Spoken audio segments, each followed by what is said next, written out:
fish for all the abundant cod and other fish, and they would salt their fish, dry their fish, and salt them on the rocks, and then at the end of the season go back. So there was a need for trading posts. A gentleman named Christopher Levitt came over, talked to local Wabanaki Indians, and he said, "Hey, I don't want to intrude on your space, but can I have a piece of land?" "Yeah, you can have that little island out there." What did he do? He built a little trading post, left 10 men, died at sea, never made it back. All right, but after the 10 men, we don't know. But after that, it was an island out there with a house on it. Hence, House Island. Okay, that one is the Greyhound one. That is Timberwind. That used to be an old pilot boat. That one was built in the 1930s. What a great shot of a traditional schooner that would ply the waters, going for hundreds of years in the Americas. Well, on House Island, you have the eastern bastion of Fort Scammell. It was done to protect this portion, this entrance on your right-hand side called Whitehead Passage, from any entrance. During the War of 1812, it did fire 2 shots. The privateer came in, fired 2 shots at the fort. Fort woke up, fired 2 shots back. Everyone missed each other. The ship went out to sea. Fort Scammell is connected directly to the other channel. This is the East Bastion. Because they were built actually on top of the hill in 1809, and then tons and tons of dirt was barged in to make that hill.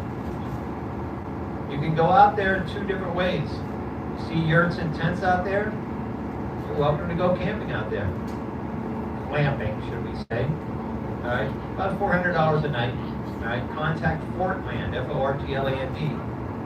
There's another operation in town that gives tours. I mean, they are sort of our competition, but not really. Called Portland Explorer. It brings you out here so you can take a tour of the fort. It's really cool.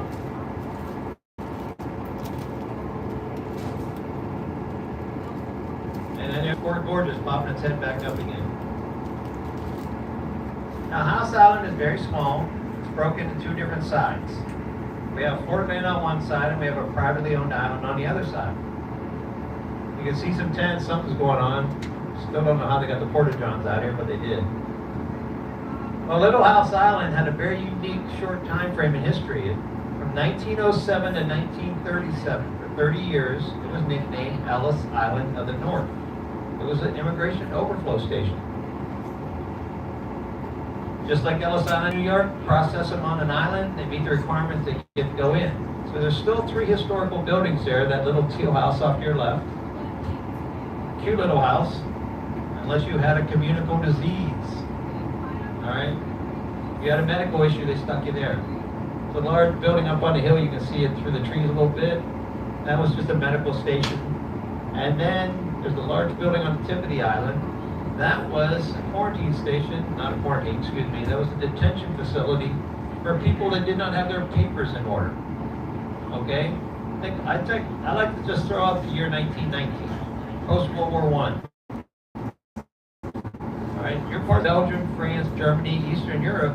You may not even have a village to come home to. You're really worried about your papers. You're just going to jump on a boat, come to America, and see what happens. 1.6 million new Americans started their life right out here in this little spit house island. It's not very big.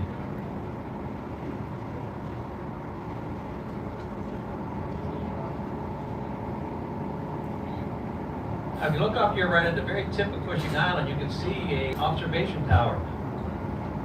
That was an anti-submarine lookout tower and also a sighting tower for the fortification that was on this next island coming off here right called Peaks Island.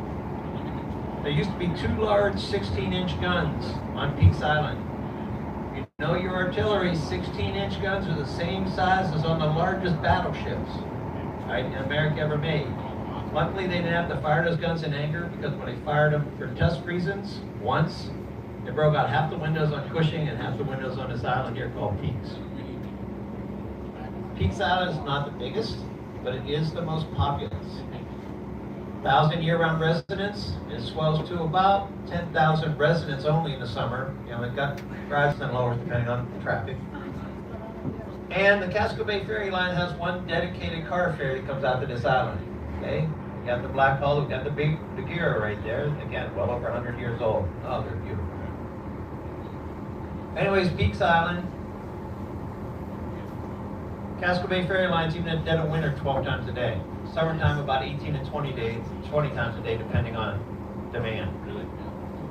My personal favorite, locally owned, true trap-to-table lobster restaurant is on your right-hand side with the awnings and the blue umbrellas. That's the Island Lobster House. Big Tom, the captain, owner, offshore lobsterman, year-round lobsterman. His wife Katie runs the restaurant. It was my favorite before this, but my niece married into the family, so we had great buckets of rum. Okay, kids, we're gonna jump. Somebody gotta jump. Go! There we, come on.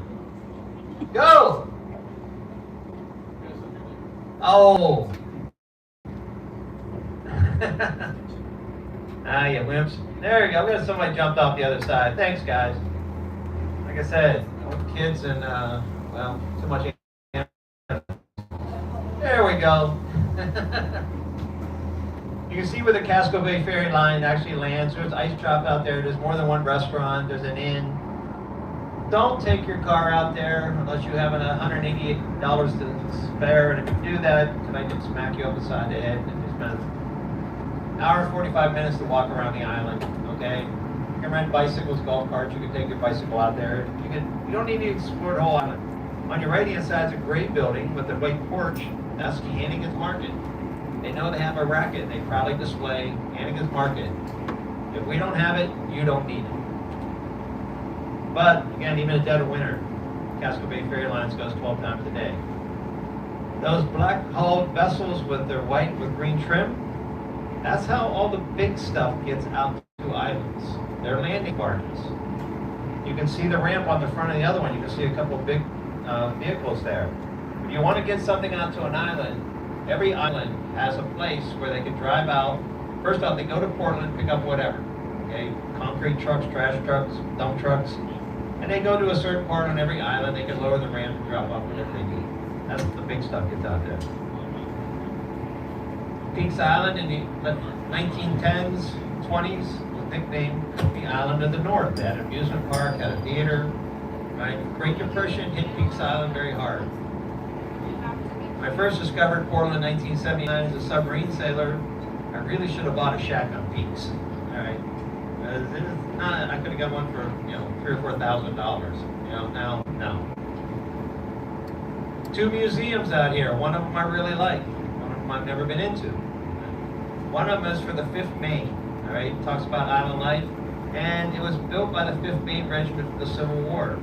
But what I love about it was built for a specific reason at the time. It's a museum now. Right? At the time, it was built as a center of recovery for Civil War soldiers who were suffering from shell shock. All right, the early predecessor name for PTSD. The other one I've never been into, it's in the Guinness World Book of Records because I don't think anybody else cares to challenge it. There's a woman out here who has a museum for umbrella sleeves. Not the umbrellas themselves, just the sleeves. As a man, I really have no desire to go see that. All right? All the kids on here, you think you maybe have a tough time going to school? Because it's the most popular. So there's an elementary school out here, K through 5. What happens when you're in 5th grade, 6th grade? You have to jump on the 6:45 a.m. ferry to get into Portland to get on your school bus to go to school. So don't complain about your school bus ride anymore. But they're island kids, they don't know any better. Now on your left-hand side, still see Fort Gorgeous. You see a brown roof building with yellow trim, and there's a big pier. That's where the Casco Bay Ferry Lines ties up on this island. That house, that little building was built to sell real estate. Built in 1905. The original name of this island over here was Little Hog Island. All right, its big cousin we're going to go to on the left-hand side was called Great Hog Island. Pigs, all right, Miss Piggy Islands. Do hog farms smell good? No, they can smell these islands in downtown Portland on a regular basis because the wind blows off the ocean normally right past the island, right to downtown Portland. Long after the hogs are gone, all these other islands are doing great, okay? Especially like Peaks Island, was Coney Island in the north, all right? Little Hog Island said vacant, so Maine Island Realty Corporation bought it. They built that building, called it a casino at the time, not gambling. It was dinner dancing. It was built to sell real estate. What they would do is take rich-looking people from downtown Portland, bring them out on a boat, wine and dine them. It'd be before you get a ride back, you have to look at the house lots. First season, they did not sell one house lot. So over the winter, they brainstormed. They said, well, you know, a little over 50 years earlier, Lemuel Cushing came down from Canada, changed the name of Bangs Island to Cushing Island, so maybe we should just change our name. So they changed the name of Little Hog and Great Hog to Little Diamond and Great Diamond. The next season, they sold all the house lots in 30 days. Now, I showed you my favorite mainland home, the house hanging off a cliff. My favorite island home is coming up on your left-hand side. Yep. Oh, they closed the doors on the outside.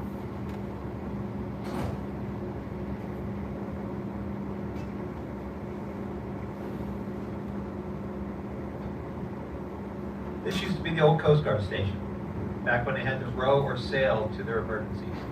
A couple unique things about that as an open concept home in there, but if you look at the logs right between the shack on the end of the pier and the home, you can see it looks like the cradles, okay, with big telephone poles. Those are still original from when it was a Coast Guard station. They had to sail and row to their emergencies. Very busy during Prohibition. Second place where most of the alcohol came into America from Canada. Number 1 was Detroit. Number 2, the Maine coast. Now you're also going to see what looks like a remnants of a pier with an osprey nest on the left, with an osprey in it. That's actually the remnants of 3 ships that were taken over by the Navy during World War II from Casco Bay Ferry Lines. Casco Bay Ferry Lines got them back from the Navy at the end of the war, and they were in such bad shape that it was easier just to bring them out here and burn. Alright, so those towers are old ships, alright, burnt in the late 1940s. But they're also built for burnt there for another reason, to stop people from trying to go that way on boats. Yeah, we're dead high tide right now. Oh, we're coming out of it, I guess, a little bit. You can